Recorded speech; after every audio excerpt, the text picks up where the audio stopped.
먼저 연말에 현안 업무 및 코로나19 대응 등으로 바쁘신 중에도 불구하고 빈대 대응 및 방제 교육에 많이 참석해 주셔서 감사드립니다.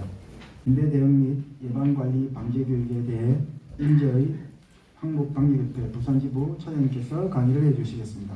강사님은 현재 한국방역협회 부산지부 홍보차장으로 한합방역 부사장이시며 생활방역 전문 강사로서 관공서, 기업, 방송매체 등을 통하여 활발한 방역 강의를 하고 계십니다. 큰 박수로 맞이해 주시면 감사하겠습니다. 자, 오늘 빈대에 대해서 강의를 진행하게 된 한국방역협회 홍보국 차장 임재규라고 합니다. 반갑습니다.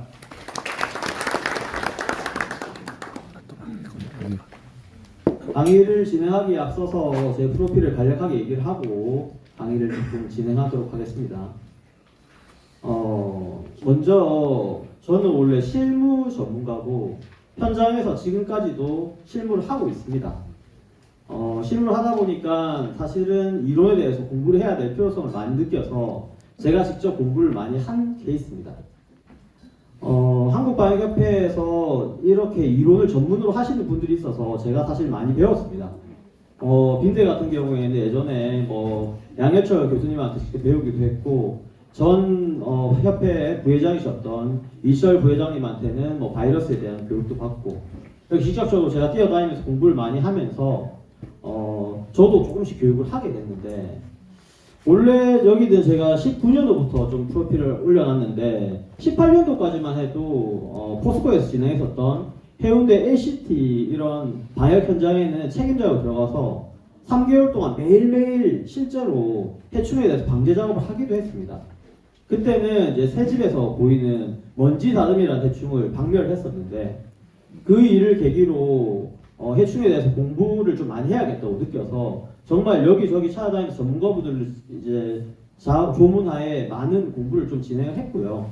그러면서 이 바이러스하고 해충에 대해서 직원들한테 자체 교육을 하기 시작했는데, 하나방역이라는 회사에서 제가 지금 부사장을 맡고 있는데 20년부터는 지사가 좀 확장이 되면서 사장님이랑 같이 이런 교육을 전문적으로 하기 시작해서 지사 교육까지 진행이 됐고, 그러다 보니까 사여성인력센터라든지 기장 시니어 클럽, 해운대 구청 이런 데서 전문적인 강의 의뢰가 들어와서 강의를 본격적으로 하기 시작했어요. 그래서 그 강의들이 사용이 만족도가 좀 높은 편이라서 지속적으로 이어졌고, 올해 3월 같은 경우에는 부산시청에서도 자율방역단들 분들 대상으로 역량 강화 및 안전교육에 대해서도 강의를 진행한 바가 있습니다. 그래서 오늘은 최근에 많이 이슈가 되고 있는 빈대에 대해서 실제로 빈대를 어떻게 예방해야 되는지, 어떻게 대처해야 되는지, 주의사항은 무엇인지 이것들에 대해서 한번 알아보도록 하겠습니다.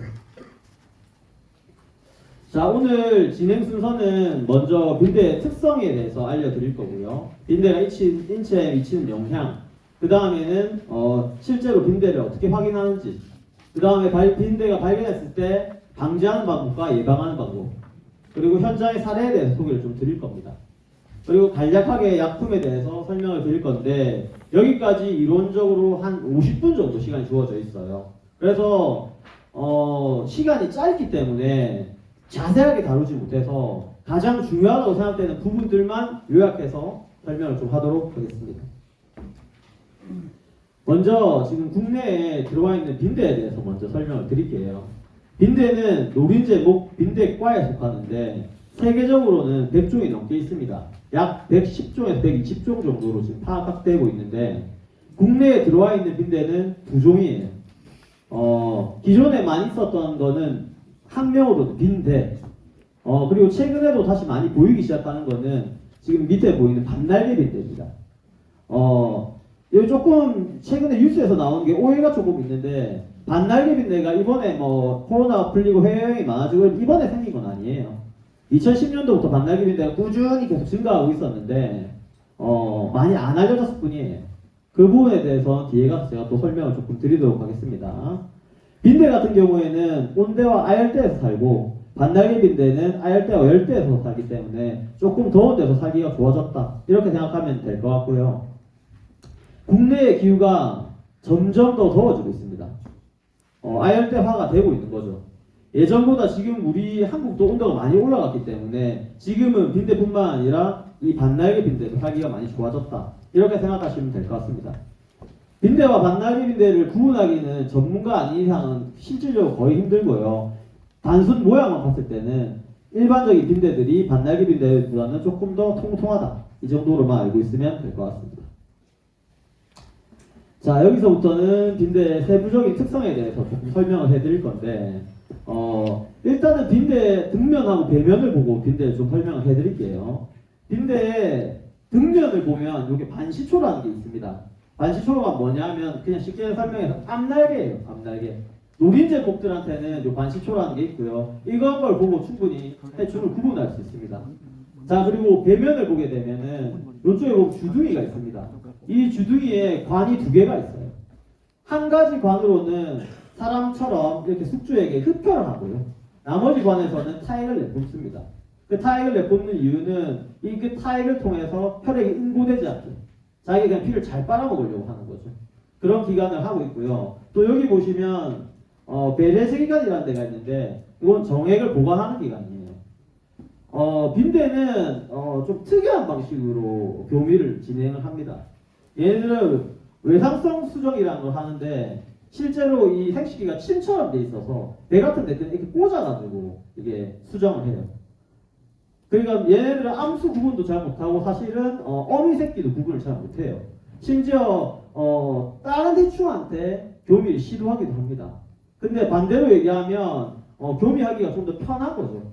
그래서 암수 한 쌍만 있어도 침대에서 단 한 명만 자도 피만 충분히 흡혈이 되면 얼마든지 많이 번식이 될 수 있습니다.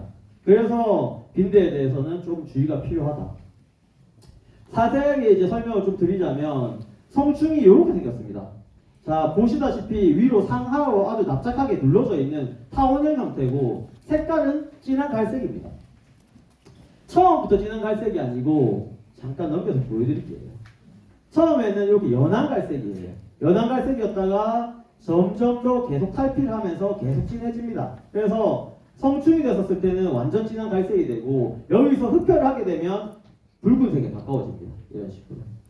특징하게 볼 수 있는 게 사실은 약간 원형에 가까운 타원형인데 흡혈을 하게 되면 완전 타원형이 되죠. 뾰족하게 됩니다.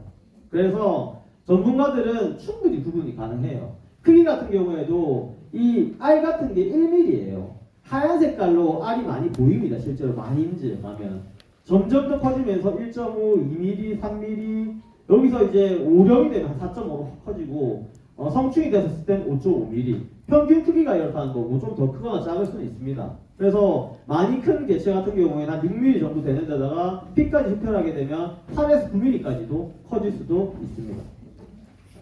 자, 다시 돌아가서 요런 특징을 가지고 있다는 걸 방금 보여드렸고요. 여기서 중요한 게 한 게 있는데 요 알들이 이렇게 약충이 된 다음에 요 5번의 탈피를 거쳐서 성충이 됩니다. 그래서 성충이 될 때마다 탈피가 이렇게 걷는데 한 번 탈피할 때마다 계속 이것이 흡혈을 해야지 탈피를 할 수 있어요. 그 말은 무슨 말이냐면 계속 피를 빨아먹어야 된다는 얘기였죠. 그래서 빈대가 한 번 집에서 보이기 시작하면 한 번 흡혈하면 그 흡혈한 걸로 일주일 버티다가 일주일 뒤에 또 흡혈하고 그래서 2차, 3차적으로 계속 피해를 줄 수 있습니다. 제가 여기에서는 일주일에 1에서 2회 정도 흡혈한다고 했는데 실질적으로 1회만 하면 충분하고 2회 흡혈하는 경우에는 사람이 기초기간에 대해서 제대로 흡혈을 못했을 경우 이럴 때는 2회를 할 수도 있습니다. 보통은 1회에서 흡혈을 마무리하는데 이때 중요한 게 있습니다.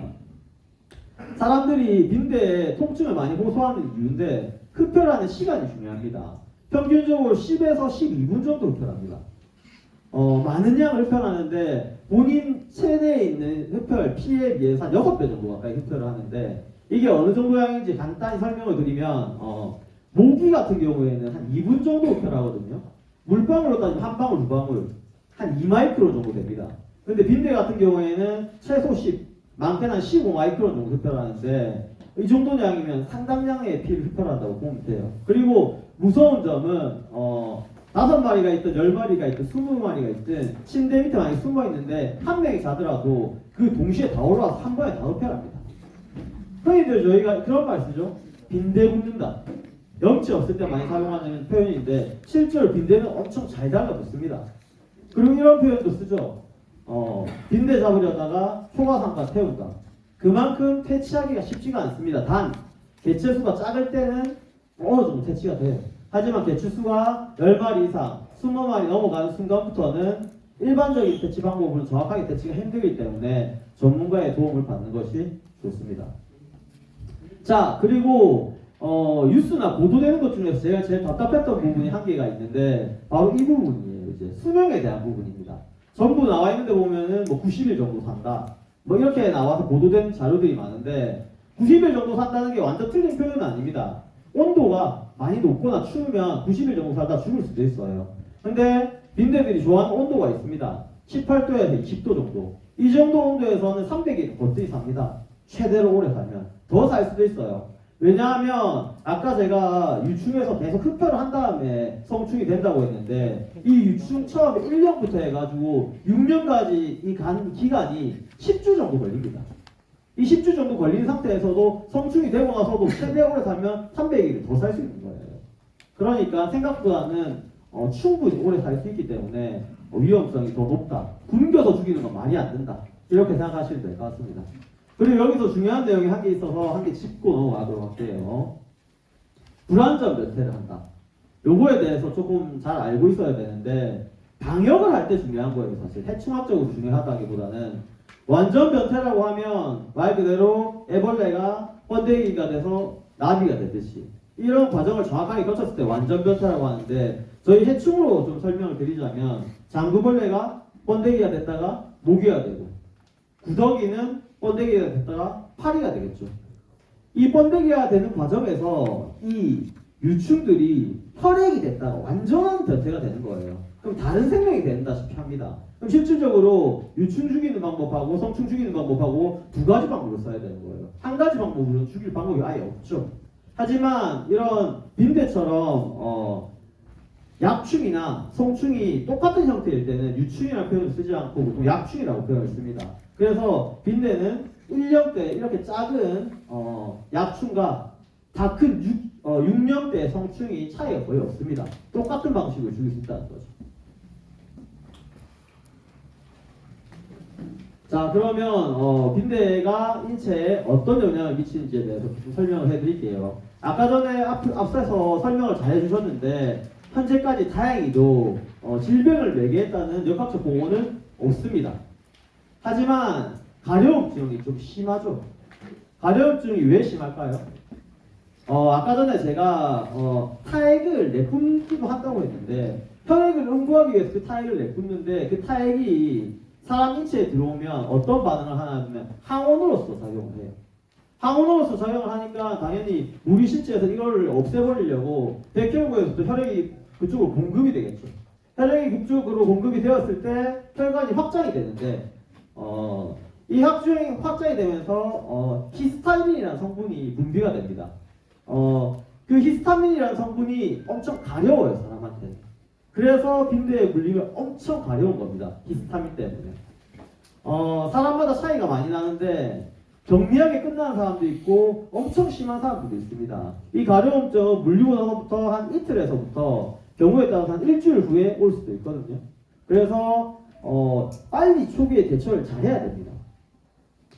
주로 얘네들이 이른 새벽에 흡혈하기 때문에 한번 물리기 시작하면은 자기가 물린지도 모르고 있다가 가렵기 시작하면은 이때 물려서 수면이 방해되는 게 아니라 가려운 것 때문에 수면이 방해가 되는 거예요. 자, 그리고 이제 아나필락시스라는 게 있는데 간혹 이렇게 증상이 오는 사람들이 있습니다. 어떤 증상이 오냐? 어지럼증, 그 다음에 현기증, 구토 이런 증상이 오면 빠르게 병원으로 가면 대부분 다 괜찮습니다. 근데 그냥 괜찮을 거라 생각하고 넘어갔다가 실제로 인체에 진짜 손상이 될 수도 있기 때문에 이런 증상이 오시면 빠르게 병원으로 내원하시는 것을 추천드립니다. 자, 인체에 미치는 반응을 보기 전에 물린 상태만 보고도 사실은 어느 정도 구분이 가능해요. 뒤에 가서도 살짝 설명을 좀 더 드릴 거긴 한데 자, 여기 보시면 일자로 이렇게 형태가 되어 있고 여기서부터는 삼각형처럼 이렇게 상흔이 나 있습니다. 이거 왜 그러냐면 그냥 쉽게 설명을 드릴게요. 이해하기 쉽게. 빈대가 좀 멍청해서 그래요. 저희가 모기하고 좀 비유를 하자면 모기는 혈관을 잘 찾아요. 귀신같이 피를 쪽쪽 빨아먹죠 이렇게. 근데 빈대는 한 번에 혈관을 잘 못 찾아요. 그래서 여기 한번 찔렀다가 여기 한번 찔렀다가 여기를 찌르면 삼각형으로 상흔이 남는 거고, 그거를 일자 형태로 찌르면 일자로 상흔이 남는 거예요. 그래서 딱 깔끔하게 한 군데 이렇게 물렸다기보다는 딱 그 준변으로 해서 삼각형이나 일자로 이렇게 상흔이 남아 있습니다. 그래서 이런 형태의 자국을 보게 된다면 빈대에 물렸을 확률이 높겠구나. 그러면 그때부터는 집에서 빈대가 있는 점을 찾는 과정이 필요하겠죠. 자, 그리고 아까 전에 제가 경미한 경우도 있고 심한 경우도 있다고 했는데, 경미한 반응을 일으키는 경우가 사실은 한 절반 정도예요. 인류의 절반 정도는 경미한 반응을 일으켜서 한 일주일 정도 괜찮아집니다. 이 사람들은 그냥 뭐 모기 물린 거 정도라고 생각하시면 돼요. 근데 심한 사람들은 이렇게 구진, 수포, 습진까지 오는데 엄청 심하고 수개월 동안 고생을 합니다. 그래서 개별차가 좀 심하기 때문에 최초에 물렸다고 의심이 될 때 빨리 확인해 보시면 좋습니다. 모기라고 생각되고 한참 있다고 확인해가지고 진짜 이렇게 습진 상태가 돼가지고 치료를 시작하면 스테로이드 연고를 바르도 수개월 정도 걸려야지 치료가 되기 때문에 고생을 많이 할 수 있습니다. 그리고 마지막으로 지금 부위를 보시면 알겠지만 잘 때 침대에서 주로 많이 물리기 때문에 잘 때 옷을 입고 있는 곳들 말고 얼굴, 목, 팔, 다리 이쪽에는 벗고 있는 경우가 많기 때문에 이쪽 위주로 많이 투표를 합니다. 자, 다음은 국내 사항에 대해서 설명을 좀 드릴 건데 국내 사항 설명하기 전에 해외 사항을 먼저 설명을 좀 드릴게요. 지금 사실 우리나라가 이렇게 빈대에 대해서 민감하게 이제 반응하는 이유는 간단합니다. 해외에서 지금 난리가 났기 때문이에요. 솔직히 얘기해드리면 국내는 아직까지 그렇게 심각한 상황은 아닙니다. 이렇게 철저하게 대비를 하면 좋지만 아직까지 그 정도 상태는 아니에요. 하지만 프랑스로 한번 예를 들어보면 프랑스는 지금 거의 전 인구의 10분의 1 정도가 빈대 때문에 고생을 했다고 할 정도로 정말 많이 빈대 때문에 고생을 하고 있어요. 작년도 기준으로 프랑스의 연간 관광객이 한 8,900만 명 정도 왔다 갔는데, 그 말은 관광객들이 많이 오면은 빈대들도 이동할 확률이 높다는 얘기예요. 우리나라 같은 경우에도 코로나 때 제외하고 사실은 16년도부터 계속 꾸준히 조금씩 이렇게 늘어왔어요. 빈대 숫자 자체가. 그건 다시 제가 국내 얘기할 때 설명을 드릴 거고. 그러면 자, 프랑스에서 해저 터널로 연결되어 있는 영국 같은 문화권이니까 당연히 빈대 때문에 고생하겠죠. 그리고 나 관광 때문에 또 유명한 데들 뭐 아시아로 따지면 싱가포르 이런 데도 지금 빈대 때문에 난립니다. 그러다 보니까 해외에서 이런 사례들을 보니까 우리나라도 빨리 대처를 해야겠다. 지금은 정말 발빠르게 대처를 하고 있어요. 사실 프랑스 같은 경우에 지금 저렇게 될 때까지 계속 대처를 안 했어요. 오죽했으면 한 명 국회의원이 한 분 있는데 조그만 유리병에다가 빈대를 잡고 가가지고 국회 회의할 때 정부에서 뭐 하고 있냐 이렇게까지 할 정도로 저게 정말 심각합니다. 그리고 빈대 사실은 퇴치하는데 비용이 제법 들기 때문에 그 퇴치 비용이 부담되는 사람들은 그 매트릭스를 길에다 엄청 많이 버려놨어요 지금. 뿐만 아니고 사실 빈대가 냄새가 좀 납니다. 이게 코를 딱 찌르는 암모니아 냄새 같은 건데 저도 많이 있는 장소에 가니까 이 냄새가 항상 나더라고요. 그래서 이 냄새를 맡을 수 있게 탐지견을 만들어서 이 빈대 탐지견을 통해서 빈대가 어디인지 찾고 거기다 관여까지 하는 이런 시스템까지 지금 도입이 되어 있는 상황입니다. 프랑스는. 그래서 우리나라도 사실은 지금 이렇게 대비를 충분히 한다면 그 상황이 되기 전에 대처를 잘 할 수 있지 않을까 이렇게 생각을 하고요. 국내 같은 경우에는 45년도 이후로는 계속 감소를 했어요. 그러다가 60년도에서 70년도 됐을 때 사실은 그때 한번 박멸이 됐습니다. 이 빈대가. 근데 왜 박멸이 됐냐면 약품 때문에 그런데 그때 쓰였던 약품이 이제 DDT라는 약품입니다. 고엽제라 해서 이게 사실 2차 세계대전 때 많이 썼던 약품인데 처음부터 이 DDT를 썼던 게 아니고 빈대 때문에 썼던 것도 아니에요. 이제 말라리아 매개하고 있는 모기를 죽이려고 처음 약을 썼는데 최초에는 인도네시아에서 많이 하던 제추묵이라는 이런 국화가 있어요. 벌레 잡는 국화라 불리는. 거기서 피레스린을 추출해가지고 이걸로 이제 모기를 죽이는데 많이 썼는데 그때 2차 세계대전 때 일본하고 인도네시아하고 전쟁을 하면서 미국에서 인도네시아에서 이 피레스린을 가져오기 힘들어졌어요. 그때 급하게 대체로 만든 게 DDT입니다. 그래서 DDT가 그때 그렇게 해로운 줄 모르고 사람 먹으면 막 다 뿌렸어요. 그러니까 세계적으로 그때 한번 전체적으로 박멸이 많이 됐습니다. 근데 추후에 밝혀지기로 환경에도 안 좋고 인체에도 안 좋고 심지어 암을 유발할 확률도 있다고 지금 나오는 바람에 미국에서 1972년부터는 아예 전면 금지를 시켰고요. 국내에서도 4년 후인 1976년부터 금지가 돼서 지금까지도 DDT는 못 쓰고 있습니다. 약이 독하지만 말라리아, 매개가 진짜 심한 일부 국가는 아직도 허용해가지고 쓰고 있긴 하지만 국내에서는 DDT는 절대로 사용하시면 안 됩니다. 자, 다시 이야기로 돌아와서 이게 2006년부터 그 안 보이던 빈대가 조금씩 보이기 시작했는데 언제부터 다시 많아졌냐면 16년도를 기점으로 계속 조금씩 늘어났어요. 이거는 어디서 알 수 있냐면 마약회사들이 빈대 퇴치한 횟수를 보면 알 수 있습니다. 근데 이게 왜 많이 사람들한테 안 알려져 있냐? 간단합니다. 자, 코로나 같은 경우에 감염병 매개하죠? 이거 무조건 보고를 해야 됩니다. 본인이 확진자면 국가에다 보고를 해야 돼요. 의무적으로. 근데 빈대 같은 경우에는 감염병을 매개하지 않기 때문에 본인이 물리면 본인만 가려운 거예요. 그래서 물려서 보고를 안 해도 처벌 대상이 아니죠. 그렇기 때문에 숙박업소라든지 찜질방이라든지 그 가게에서 빈대 나왔다면 당연히 좋아하겠습니까 누가? 그래서 안 알려서 잘 안 알려진 거예요. 그래서 16년도부터는 꾸준히 이렇게 조금씩 늘어났었고 이게 잠깐 이제 주춤했던 기간이 있어요. 정책이 늘지도 줄지도 않았던 기간. 바로 코로나19 때문에. 20년, 21년, 22년도 동안에는 빈대 퇴치가 그렇게 많지 않았습니다. 다 간단하죠. 해외 교류가 많이 줄어들었기 때문에 그런 거죠. 그래서 23년이 되면서 이게 늘어났다기보다는 16년부터 계속 늘어나던 게 다시 그냥 보이는 것 뿐이에요. 그래서 사실 방역계에서 빈대를 퇴치하는 사람들 같은 경우에는 뭐 전에 방역했을 때 빈대 작업한 거나 올해 빈대 작업한 거나 큰 차이는 별로 없을 거예요. 조금 더 늘어났다 이 정도지 뉴스나 매체에서 나오는 것처럼 빈대가 엄청 늘어나서 난리가 났다 이 정도는 아닙니다. 하지만 그럼에도 위험한 건 맞아요. 왜냐하면 이제 우리도 서구의 이런 침대나 카펫 문화가 완전 적응이 됐기 때문이에요. 우리보다 훨씬 빨리 카펫 문화가 적응됐던 뭐 영국이나 미국 이런 데를 보면 빈대가 한번 없어졌다가 다시 이제 빈대가 많이 생기기 시작하는데 저희도 빈대가 없어졌다가 다시 생기기 시작한 스타트가 아닐까 이렇게 생각을 합니다. 그래서 급격하게 늘지는 않지만 조금씩은 계속 늘어나고 있다 이렇게 보면 될 것 같습니다. 자, 그렇다면 빈대를 어떻게 확인할 수 있을까요? 빈대를 확인할 수 있는 방법은 간단합니다. 일단은 무조건 침대를 확인해야 돼요. 자, 여기 침대가 있는데 주로 이제 외국에서는 아예 그냥 베드버그라고 합니다. 침대에서 많이 보인다고 해가지고.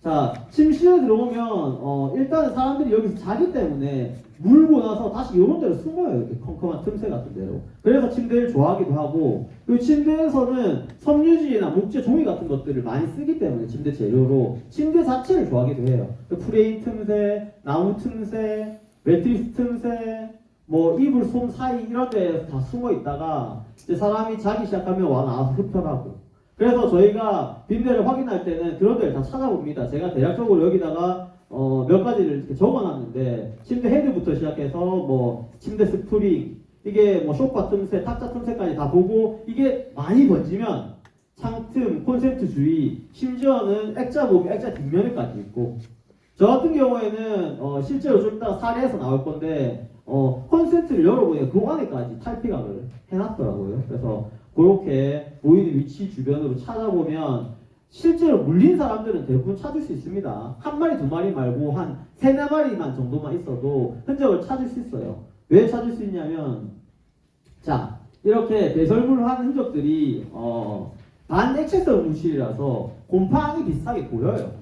특히 이불 같은 데는 잘 보입니다, 이게. 그래서 자기가 만약에 빈대에 물린 걸로 예상되면은 먼저 찾아보는 습관을 가지는 게 좋습니다.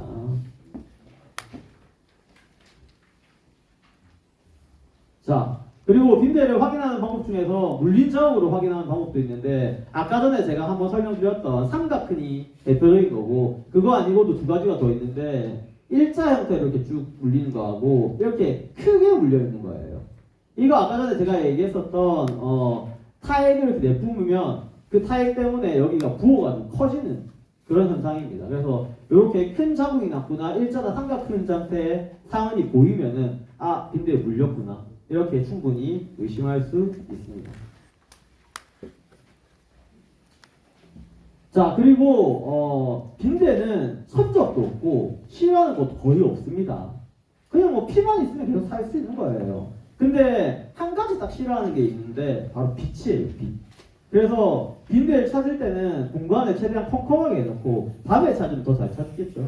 후레쉬를 비추면서 이렇게 침대 모서리부터 이음새부터 잎을 하나하나 천천히 찾으면 됩니다. 이때 찾을 때는 제가 제일 추천드리는 방법은 이렇게 후레쉬를 비추면서 천천히 찾는 방법이에요. 이거 뭐 빨리 들고 이렇게 하면 그 들고 하는 사이에 진동에 의해서 느껴서 도망가서 이동할 수도 있습니다. 그래서 이거는 빈대를 퇴치하는 방법 할 때 더 정확하게 설명을 드리도록 할게요. 자, 이제 방제 방법으로 들어가도록 하겠습니다. 기존의 빈대 방제 방법을 보면 방역회사들에서 물리적 방제를 거의 안 하고 그냥 화학적 제품으로 방제하는 경우가 사실 많은데, 사실은 화학적 방제를 해도 죽습니다, 빈대는.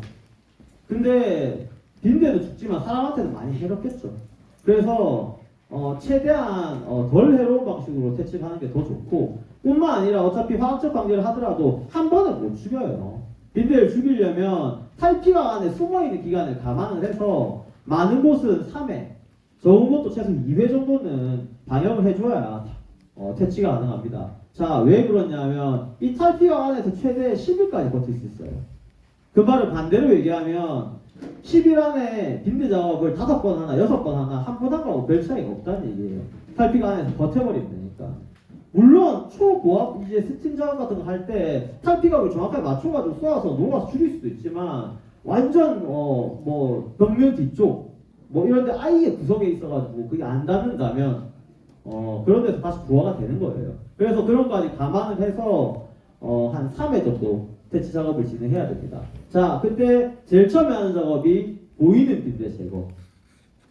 자, 저 같은 경우에는 이때 어떤 걸 주로 추천드리냐면 후레쉬로 이렇게 쭉 찾아다니면서 만약에 빈대가 보였다, 그러면 이쪽 손에는 진공청소기를 가지고 그냥 흡입해버리면 됩니다. 그래서 생각보다 그렇게 빠르지 않아가지고 손으로 때려잡으려고 하면 도망갈 수 있어요. 때려도 잘 죽지도 않고. 근데 흡입하면 바로 흡입이 돼.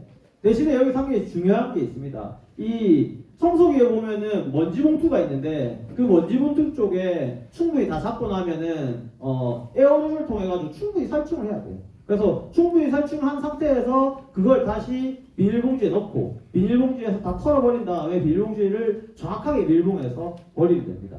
여기까지가 첫 번째 작업입니다. 상당히 많은 빈대가 여기서 살아있는 게 있으면 죽어나갈 거예요. 근데 여기 살아있는 빈대가 다 넣어도 그래도 진공청소기를 더 써야 돼요. 왜 더 쓰냐 하면 아까 보였던 위치 근처로 진공청소기를 하면 탈피각이나 배설물들이나 이런 일부가 진공청소기 더 들어올 겁니다. 그래서 여기까지 딱 해주고 다음 작업으로 넘어갑니다. 다음 작업은 바로 스팀 작업입니다. 스팀 작업은 요즘에 사실은 이제 워낙 이제 인터넷이나 이런 데도 보니까 이상한 방법들이 많이 돌아다니는데, 제가 제일 이제 추천드리지 않는 거는 헤어드라이기 같은 거 쓰는 거예요. 헤어드라이기도 효과는 있어요. 없지 않습니다. 근데 헤어드라이기를 효과를 보려면 한 30초에서 1분 정도 되고 있어야 될 텐데, 그 만약에 바람 세게 했다가 빈대가 날아가 버리면 뭐 그동안에 빈대가 죽겠습니까? 날아가고 말지. 자, 그래서 만약에 스팀 다리미를 쓴다. 스팀 다리미도 효과는 있어요. 그런데 한 10초에서 20초 정도 해줘야 됩니다. 천천히 이렇게 10초에서 20초 정도. 그건 이제 가정집에 산다고 가정하고 제가 설명을 드린 거고, 실제 전문가들은 그런 거 절대로 쓰시면 안 되고 고온 스팀을 사용하셔야 되는데, 고온 스팀을 이렇게 분사를 할 때 7cm 밑으로 쫙 분사해서 고온 스팀을 하면 이거는 3초면 죽습니다. 그래서 좀 이따가 저희 직원이 시연을 보여줄 건데, 침대 매트릭스나 틈새 사이사이까지 할 수 있는 데는 전부 고온 스팀을 다 합니다. 이때 이제 침대 프레임 틈새 같은 완전 이제 깊은 틈새를 제외하고는 이 스팀으로 다 퇴치를 할 수 있기 때문에 스팀 작업하는데 시간이 좀 걸려요. 시간이 걸리더라도 스팀 작업을 꼼꼼하게 진행을 해줍니다. 자, 그 다음에 진행돼야 될 게 O형 물건 처리입니다. 저 같은 경우에 빈대 많은 데를 가보니까 실제로 이 옷 한 개도 안에 알부터 시작해서 하얀 색깔 1mm밖에 안 되는 알들이 다다다닥 있고 탈피각도 있고 시체도 있고 살아있는 빈대도 돌아다니는 것까지 봤어요. 그래서 당연히 그것을 버렸는데 버릴 물건들도 방역을 하고 버려야 되는데 큰 비닐봉지를 이렇게 해가지고 그 안에다가 버릴 물건을 넣고 여기는 에어로졸 안 써도 됩니다. 압축 분무기 통해가지고 독하게 해서 쫙 뿌린 다음에 밀봉한 상태에서 버리시면 돼요. 자, 중요한 거는 이게 아니라 나는 못 버리겠다. 이 커튼은 내가 진짜 결혼할 때 가지고 온 커튼인데 너무 아껴가지고 쓰고 싶다. 이런 경우가 있습니다. 직물일 경우 옷이나 커튼 이런 것들 이럴 때는 방법이 있습니다. 건조기를 사용하면 되는데 건조기가 50도가 넘어야 되고요. 30분 이상 처리해야 됩니다. 그러면은 쓰셔도 됩니다. 그래서 되도록이면 버릴 수 있는 건 많이 오염된 거 버리는 게 좋고요. 꼭 이걸 다시 써야겠다 이러면은 50도 이상에서 30분 이상 그렇게 처리해 주시고 사용하시면 됩니다. 다음은 이제 화학적 방제입니다. 앞에 세 가지가 다 물리적 방제예요. 이 물리적 방제로 해서 충분히 퇴치가 되겠지만 퇴치가 안 되는 부분들이 있어요.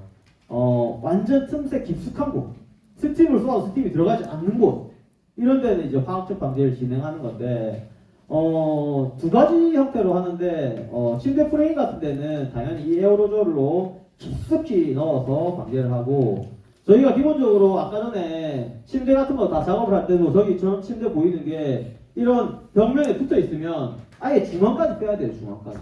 왜냐하면 작업하는 도중에 그 침대에 있던 빈대들이 벽 타고 딴 데로 도망갈 수도 있습니다. 자, 반대로 얘기하면 벽 쪽도 위험성이 있다는 얘기겠죠. 이렇게 빼놨으면 완전 이 벽면 모서리나 구석 같은 데는 사람 인체가 닿지 않는 곳 중심으로 해가지고 잔류 운무를 해주면 됩니다.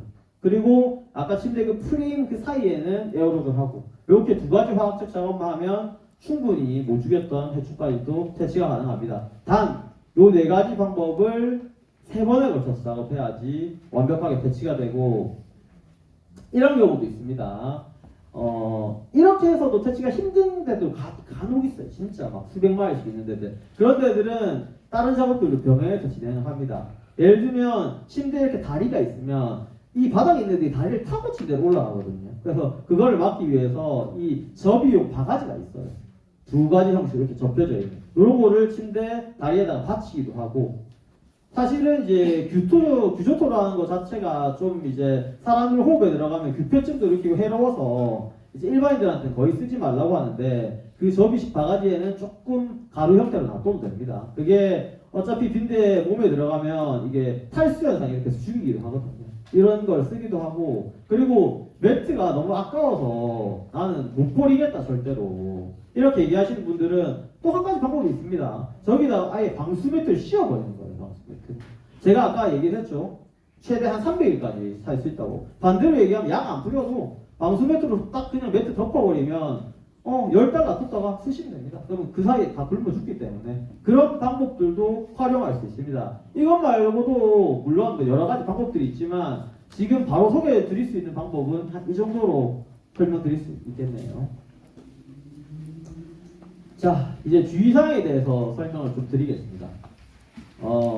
먼저 요즘에는 정말 시대가 많이 좋아져서 이게 다 확인이 가능해요. 여기 보시면 초록물이라는 데가 있는데 들어가서 화학제품 검색해 보시면 승인번호하고 다 뜹니다.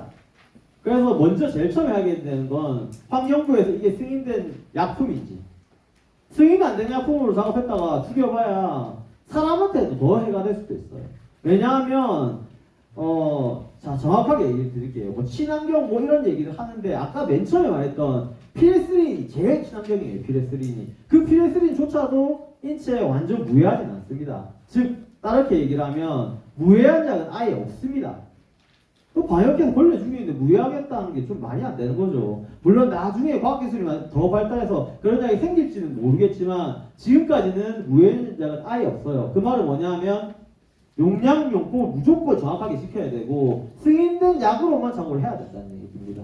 그래서 작업을 들어가기 전에 정확하게 보호복을 정확하게 착용을 하고 작업을 하게 되면 그 작업 공간에는 작업자를 제외하고 모두 대피시켜야 됩니다. 이것들이 철저하게 이루어진 상태에서 인체에 절대 뿌리면 안 되고 인체에 접촉하는 데도 뿌리면 안 되고 그하고 피해가 안 가게 최소한의 화학적 요법을 사용해서 퇴치를 진행을 합니다. 특히 노약자가 있는 장소에는 약품을 사용했었을 때 피해가 더 클 수 있기 때문에 가능한 물리적 방제를 하고 화학적 방제를 하더라도 정말 최소한으로 써서 방제를 하시는 것을 추천드리겠습니다. 자, 이제 예방법에 대해서 설명을 좀 드릴 건데 사실은 이제 이게 더 중요해요. 어떻게 보면 아직까지 실제로 여기서 빈대에 물려보셨거나 뭐 이런 분들은 많지는 않을 겁니다. 근데 예방은 누구나 해야 돼요. 왜냐하면 해외여행도 가고 국내에서 여행 가더라도 이 예방법을 쓰면 좋습니다. 가장 먼저 예방하려면 어디 놀러 가면 숙박업소에 들어가잖아요. 5분 10분만 투자하면 됩니다. 침대에 매트리스 소파 틈새 벽면 맞닿는 곳 이런데 프레쉬로 한번 싹 다 비춰보면 돼요. 아까 어떻게 비춰보랬죠? 컴컴한 상태에서. 실제로 여러 마리 있는데 무조건 보입니다. 보이면은 바로 객실 체인지를 하든지 저 같은 경우는 아마 다른 호텔로 갈 것 같아요. 환불 처리하고. 그렇게 하면은 좋습니다. 자, 그 다음에는 여기서 이제 없는 게 확인이 됐더라도 혹시 모르죠. 못 찾은 걸 수도 있기 때문에 자, 캐리어를 어떻게 처리하는지가 중요한데 캐리어를 바닥에 깔아놓고 막 이렇게 입으로 옷이나 이런 것들 막 저기 숙박업소에다가 깔아놓으면 안 됩니다. 그 탁자나 테이블 같은 게 있으면 그 위에 놔두면 조금 더 안전하고요. 더 안전하게 하려면 아예 욕조에 놔두면 돼요. 욕조 쪽에 미끄러워가지고 생각보다 이 빈대들이 막 왔다 갔다 잘 못하거든요. 욕조 한쪽에 딱 놔두면 거기는 거의 안전합니다. 자, 그런 식으로 예방하시면 좋고. 자, 그리고 여행 중에 용품에 대해서 설명을 드리면 직물 같은 경우에는 여행 갔다 와가지고 사실 아까 얘기했던 건조를 한번 해버리면 됩니다. 50도 이상에서 30분 돌려버리면 되고 단 이거는 물론 빈대에 물렸다거나 빈대에 접촉했었을 경우에 하는 거고. 자, 그럼 캐리어를 어떻게 해야 되는지가 어떻게 중요한데 캐리어 같은 경우에는 이 가정용 에어로졸들이 있어요. 그거 사용해가지고 캐리어 밖에 안에 쫙 다 뿌려줘야 됩니다. 그리고 비닐에다가 한 3일 정도 넣었다가 다시 쓰면 되는데 이때 제일 중요한 건 지퍼 틈 사이에 빈대들이 잘 숨습니다. 지퍼 틈 사이에 에어로졸 충분히 분사해주는 게 중요합니다. 자, 이제 방제 현장 사례를 조금 설명을 드릴 건데 이것도 사례 제가 한 가지밖에 준비를 안 했습니다. 왜냐하면 지금 보시면 알겠지만 이론 수업이 주어진 시간이 한정적이기 때문에 사례를 여러 가지 들기 힘들 것 같고 한 개만 제가 준비를 했는데 자, 이번 달입니다. 이번 11월 6일 날 빈대 2차 작업이 있었습니다. 1차 작업 때 많았어요. 이 집이 빈대가. 1차 작업 때 빈대가 많았는데 1차 작업 때 충분히 퇴치가 아까 전에 말했던 그 단계별로 잘 됐기 때문에 2차 작업을 가니까 많이 줄었어요. 그래도 이때 빈대 작업할 때 SBS에서 와가지고 촬영을 좀 했었는데 이때 갈 때 잠깐 인터뷰를 한 내용이고요. 요거는 실제로 이제 빈대 사체입니다.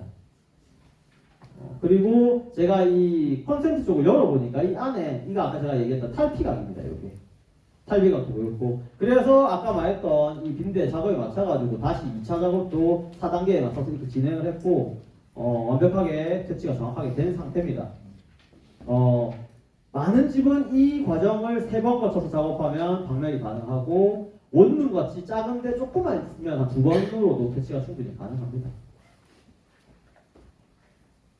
자, 마지막으로 방제약품의 사용법에 대해서 이제 설명을 좀 드리고 할 텐데 기존에 쓰던 약제들은 전부 피레스로이드 계열 약이에요.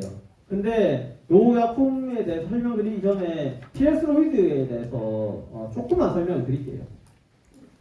지금 뭐 제일 많이 나오는 얘기들이 뭐냐면 피레스로이드 계열의 약에는 내성이 생겨서 잘 듣질 않는다.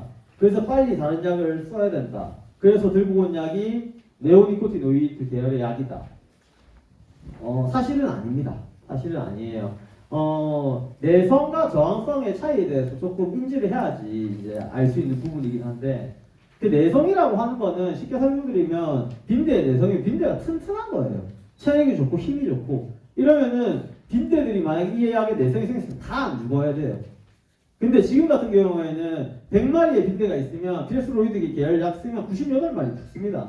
2마리 정도 안 죽어요. 왜 안 죽겠냐면 유전학적으로 센 놈들이에요. 얘네들이. 그 약이 와도 버틸 수 있는 거죠. 자, 그러면 얘네들 같은 경우에 얘네들이 번식하면 그 약충도 이 유전자를 그대로 물려받기 때문에 앞으로가 이제 문제인 거예요. 앞으로가. 지금이 문제가 아니라. 지금은 사실 저항성이 있어도 피레스 로이드 계열은 죽어요. 안 죽는 게 아닌데 일부 안 죽는 것들은 아까 말했던 다른 방법들도 활용해서 얼마든지 죽일 수 있습니다. 근데 화학적 방법만 놓고 봤을 때는 피레스 로이드 계열 약이 저항성이 생긴 빈대가 생겼기 때문에 그 빈대들은 어떻게 하냐? 자, 저항성이 안 생긴 니코티노이드 계열 약을 쓰는 겁니다. 자, 네오니코티노이드 계열도 이번에 긴급 승인이 났지만 이번에 쓴 약은 아니에요. 이미 일부 쓰고 있었어요. 그런데 이번에 긴급 승인이 난 것뿐이에요. 그래서 이런 부분에 대해서 좀 정확하게 알고 약을 쓰셔야 됩니다. 자, 약품에 대해서 설명 조금 해드릴게요. 이 피레스로이드 계열 약이 네오니코티노이드 계열보다는 약이 조금 더 희석을 진하게 합니다. 평균적으로 57대 1 정도로 희석을 해가지고 진행을 하는데 8개 정도 승인 났으니까 이 승인된 약품에 따라서 조금 희석 비율 차이 날 수 있습니다. 자, 그리고 보건용 살충기로 나온 42가지는 그냥 이 에어로졸 제품이어서 그냥 뿌리면 되는 거예요. 다만 이제 인체에 닿지 않는 곳에, 사람도 눕지 않는 곳에, 거기에 이제 구석에 뿌려야 된다는 거. 그거만 유의하시고 쓰시면 되고. 자, 요번에 승인된, 긴급 승인됐죠. 네오니코티노이드 계열 약 같은 경우에는 조금 더 희석을 연하게 해야 되는데 약이 조금 독하거든요. 249대 1로. 249대 1로 해도 실제로 요건 아직까지는 저항성이 안 생겼으니까 이 약이 조금 더 효력이 좋을 수는 있습니다. 하지만 아직까지도 피레스로이드 계열 약도 충분히 효과가 있다는 것을 설명하면서 일부러 제가 제한된 시간이 있어서 좀 빨리 진행하려고 속도를 좀 빨리 내서 진행을 했고요. 지금 생각보다 한 5분에서 10분 정도는 제가 속도가 좀 빨라서 여유 시간이 조금 남았거든요. 그래서 빈대에 대해서 조금 더 설명을 드리고 마무리를 하도록 하겠습니다. 일단은 제가 이번에 빈대에 대해서 조금 이제 강의를 준비하면서 느낀 점은 아직까지도 이제 해충에 대해서 사람들이 거의 잘 무시하고 잘 모릅니다. 이걸 사실 실질적으로 물리거나 찾아보지 않는 이상 어떤 해충이 어떤 병을 매개하고 어떻게 죽여야 되고 이런 걸 알기가 사실 쉽지가 않아요. 실제로 모기처럼 많이 알려져 있는 것들도 있죠. 말라리아나 일본염이나 뭐 댕기열이나 이런 것들을 많이 이제 전염을 하기 때문에 항상 조심을 하는 것들도 있는데 빈대 같은 경우에는 실질적으로 질병을 매개하지는 않습니다. 하지만 고통은 사실은 모기보다 얘네들이 훨씬 더 크죠. 개인한테 오는 고통은. 그래서 습관이 사실 중요한 것 같아요. 제가 봤을 때는 이런 거죠. 사람이 이동할 때는 위험하지만 물건이 올 때는 덜 위험해요. 하지만 덜 위험한 것도 위험한 거죠. 그리고 꼭 빈대가 아니더라도 택배박스나 이런 데서 뭐 바퀴벌레 같은 것들도 올 수 있어요. 그래서 저는 조금 이제 제가 이제 이쪽에서 일을 하니까 그런 거지만 택배박스 같은 거 아예 집 안으로 안 들여놓고 밖에서 둡니다. 그리고 여행 가도 캐리어를 사실은 거의 안 풀어요. 캐리어를 당연히 그 안에 이제 옷은 입어야 되니까 갈아입을 때는 캐리어를 연 상태에서 탁자 위에 올려놓고 갈아입고 입었던 옷은 그 캐리어에 바로 넣습니다. 자, 그러면 그쪽에 바닥에는 접촉할 일이 없겠죠. 이런 거를 습관화를 좀 드리고 있어요. 이왕이면 그렇게 할 수 있게. 그래서 그래서 그런 것도 있지만 항상 예방을 좀 하니까 이 벌레들이 좀 덜 물리더라고요. 그리고 사실은 이제 빈대에 대해서는 한 개 아셔야 되는 게 얘네들은 빈부 뭐 이런 거하고 아무 상관이 없습니다. 집이 잘 살고 못 살고 깨끗하고 더럽고 가리지 않아요. 피만 있으면 들어가는 거예요. 자, 예를 들면 바퀴하고 비교를 한번 해볼게요. 바퀴 같은 경우에는 유기물을 먹기 때문에 더러워야 생겨요. 솔직히 말해서. 결벽증 있는 사람들이 바퀴가 있을 수가 없습니다. 그래서 주로 바퀴가 있는 데들은 싱크대 쪽에 많이 있어요. 싱크대 하부장 같은 데 열어보면은 배설물 있고 그 배설물 새끼들도 먹기도 하고. 그러니까 이 겹치지가 않아요. 이런 벌레들하고. 그 말은 뭐냐면은 천적이 있을 수가 없다는 거죠. 자기 구역을 침범을 해야 천적이 생기는 건데 바퀴벌레 노는 데하고 빈대가 노는 데가 다른데 둘이 어떻게 싸우겠어요. 물론 이런 조그마한 통 안에다 같이 넣어놓으면 싸울 수도 있겠죠. 근데 그거는 무의미한 전제이기 때문에 원래라면 개미 같은 애들이 계급사이기 때문에 딱 불나게 들어오는 걸 용납 못합니다. 빈대가 오든 바퀴가 오든 공격을 해버리죠. 하지만 그 개미조차도 가정집에 생기는 것은 가정집에 완전 군락을 두는 경우가 아니고 가정집에서 다니는 경우라서 생각보다 잘 안 싸워요. 그래서 항상 빈대는 예방하는 습관을 기르는 게 저는 제일 중요하다고 봅니다. 그리고 이제 빈대가 이미 생겼으면 이때부터는 이제 어쩔 수 없어요. 이때부터는 제일 처음에 해야 될 거는 일단 병원부터 가는 게 좋습니다. 왜냐하면 아까 제가 얘기했죠. 이 피부에 내가 강한지 약한지 알 수가 없기 때문에 그냥 심한 모기 정도로 끝나는 사람은 일주일만 지나면 괜찮아요. 근데 이게 발진을 일으키고 알레르기가 나고 열이 나고 어지럼증이 난 상황이 있으니까 빠르게 치료를 해야겠죠. 이렇게 해서 빈대에 대해서 정확하게 대치를 하는 것이 좋습니다. 자, 다음 시간에는 시연하고 장비 사용법을 좀 보여드릴 건데 이거는 또 저희 실제로 현장에 나와가지고 지금 빈대를 세치하는 직원이 있는데 직원분이 직접 좀 이따가 10분 정도 쉬었다가 와서 요것들에 대해서 상세하게 좀 설명을 해줄 겁니다. 요쪽에 지금 이제 침대하고 이런 것들이 준비가 되어 있는데 한 가지는 조금 아쉬운 부분이 있긴 있어요. 왜냐하면 이게 저희도 갑작스럽게 교육이 준비되다 보니까 침대 프레임을 구하기가 힘들어서 프레임 쪽을 못 구했어요. 그래서 원래는 프레임이 있으면 프레임 쪽에는 살충 작업을 해야 돼요. 아까 제가 설명한 것처럼. 근데 지금은 프레임이 없기 때문에 그쪽에 살충 작업하는 거는 이제 말로 설명을 좀 드릴 거고 그걸 제외하고는 이 침대 쪽에 이제 찾는 것부터 시작해서 이제 진공청소기 빨아들이는 거 그리고 스팀 작업하는 거 이런 것까지는 10분 쉬었다가 실습 현장에서 보여주면서 다시 설명을 드리도록 하겠습니다. 10분 쉬었다 하겠습니다.